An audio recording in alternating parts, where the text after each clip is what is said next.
A paz do Senhor, queridos irmãos.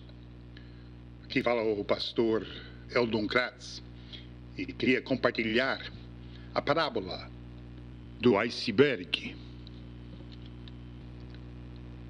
Quando uma pessoa fala é apenas o ponto do iceberg, quer dizer que existe muito mais do que está sendo tratado naquele momento. Então, eu gostaria de falar do iceberg, que a ciência nos mostra que apenas 10% de um iceberg é visível. Podemos aplicar isso para as nossas vidas, dizendo que é aquilo que a gente faz. Por exemplo, as nossas atividades são visíveis. Um comportamento, a nossa competência ou falta de competência, os nossos talentos, a nossa performance. De fato, é o critério que pessoas usam para julgar outras pessoas. E é interessante, por causa que o topo do iceberg é apenas, de novo, 10% do montante. Então, vamos falar do fundo do iceberg, os 90% restantes, o que é invisível, o que é abaixo do nível do mar, pode se referir àquilo que a pessoa é, seu caráter, a sua identidade, as motivações. Pense bem naquela instância que a mulher que foi pega em flagrante em adultério e foi lançada aos pés do mestre. Qual foi a reação de Jesus naquele momento?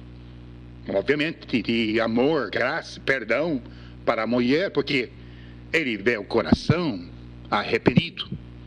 Mas, na mesma instante, ele está cheio de indignação contra os religiosos, os piedosos, os fariseus, os líderes da igreja, porque ele vê as motivações do coração humano. Então, os 90% inclui as motivações do coração, a essência de quem somos, a nossa natureza.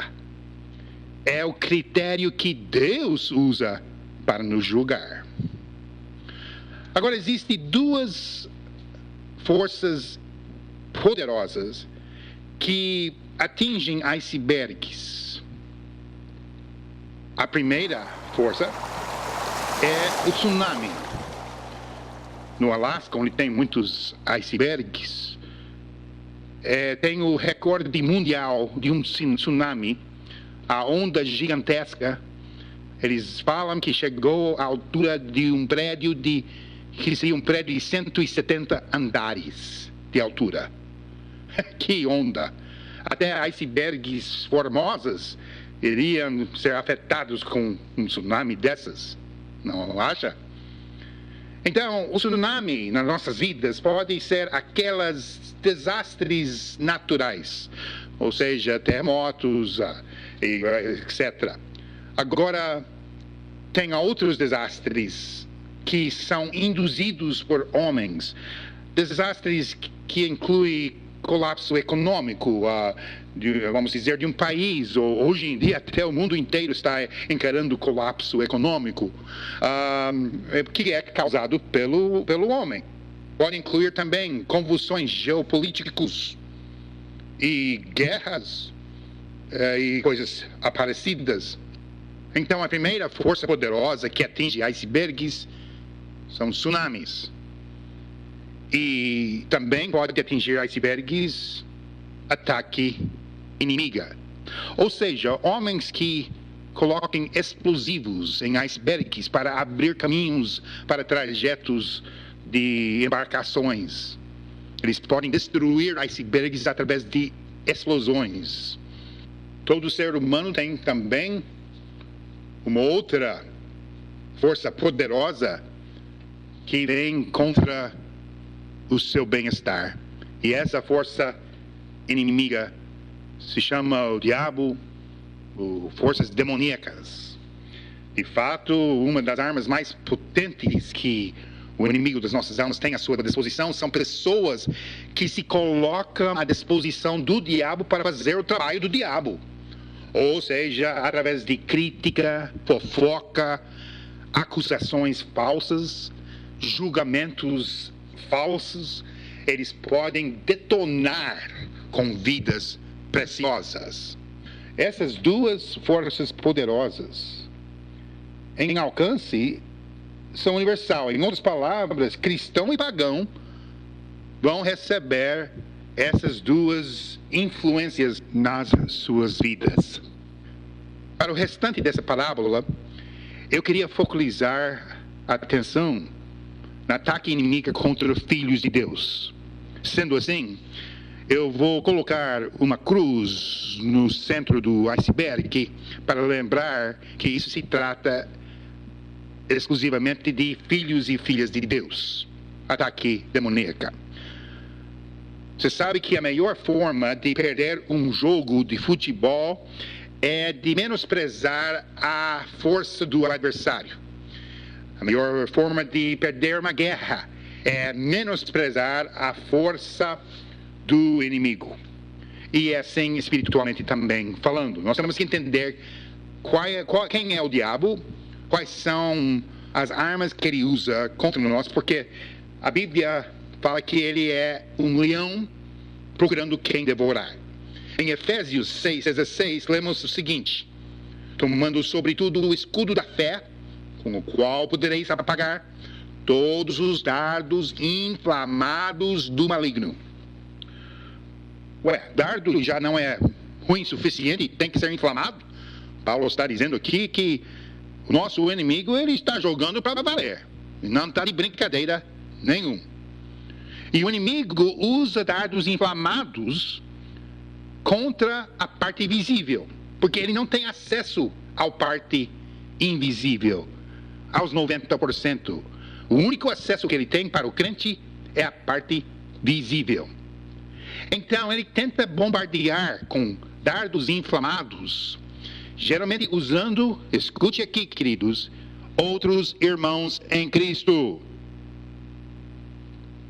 Quando Paulo fala que ele tinha sobrevivido tantas coisas, ele inclui na lista, e de uma forma bem específica, ele tinha aguentado ataques de falsos irmãos. Queridos, fogo amigo é muito comum na igreja de hoje. E tem que parar quando estamos encarando os tempos do fim. Tem que cessar ataques contra irmãos. Não participe. Não dê brecha.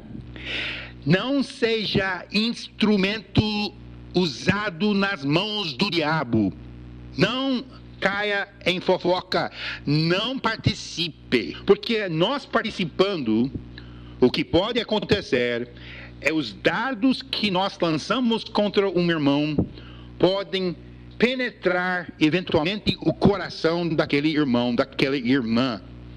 E nós teremos feito danos tremendos. Nós teremos sido instrumentos de destruição.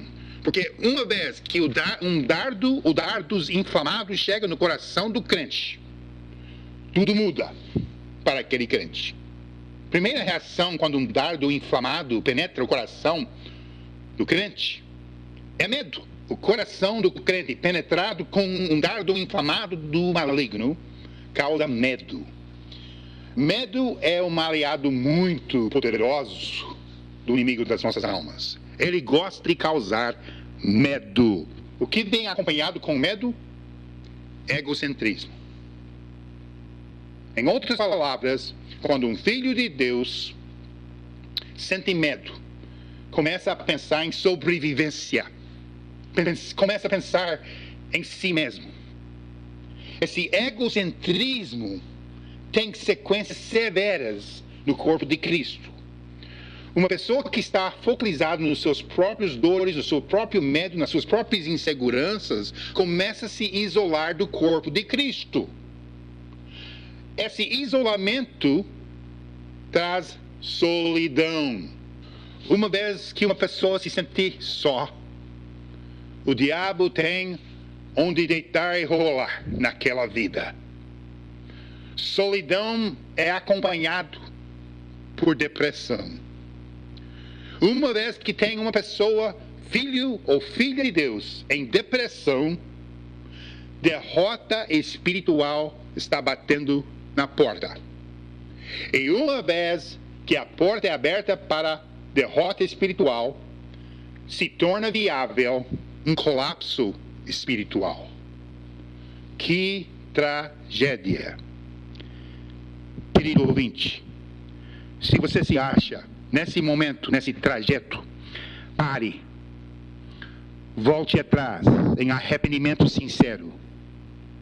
Permita que o Espírito Santo te enche com o gozo do Senhor, que será a sua força. Coloca toda a armadura de Deus para poder resistir o diabo. Parte da armadura de Deus inclui a capacete da salvação. A capacete da salvação se refere à proteção que Deus nos oferece através do seu Espírito contra pensamentos alheios à sua vontade. Mas eu queria acrescentar a capacete de salvação e colocar um filtro.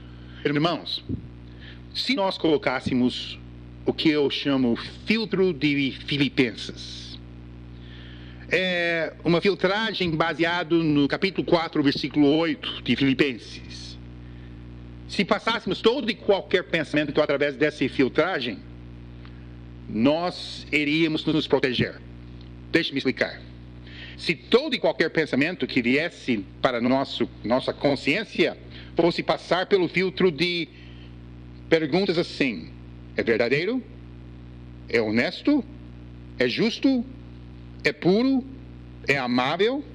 É de boa fama? Tem virtude? Existe louvor? Se sim, tá bom. Pode entrar, eu vou meditar naquela mensagem. Se não passar por esses filtros, eu não vou pensar no assunto. Eu vou bloquear esses pensamentos que não provêm de Deus. Se fôssemos agir dessa forma, queridos, o medo não teria mais lugar nas nossas vidas, e sem fé. Não teríamos espaço para egocentrismo. Seríamos focalizados em Cristo. Nós não íamos sentir solidão. Nós íamos sentir pertenção. Eu sei que não existe essa palavra em português, inventei. Mas vocês podem imaginar. Nós pertencemos ao Rei dos Reis, somos filhos de Deus. Então, isso vai restaurar o gozo no nosso coração para saber que somos filhos do Altíssimo. Isso vai nos assegurar vitória e segurança em vez de colapso espiritual. Nós passando todo e qualquer pensamento através da peneira de Filipenses 4:8, podemos voltar atrás um versículo para descobrir qual vai ser o resultado de tudo isso. A paz de Deus, que excede todo entendimento, guardará os vossos corações e os vossos pensamentos em Cristo Jesus. Aleluia. Irmãos, em Cristo Jesus, nós fomos escolhidos para sermos mais do que vitoriosos. Não apenas vitoriosos, mais do que vitoriosos. Através de Cristo Jesus. Maior é aquele que está em nós do que aquele que está no mundo. Se nós aproveitarmos a armadura que Ele nos oferece, qualquer tsunami, qualquer ataque diabólico vai ser frustrada se o objetivo é de nos derrotar espiritualmente falando. Seremos mais do que vencedores. Venha o que vier, custe o que custar. Podemos ter a alegria do Senhor, o gozo do Senhor, que será a nossa força. Maranata, ora vem, Senhor Jesus. Deus nos abençoe.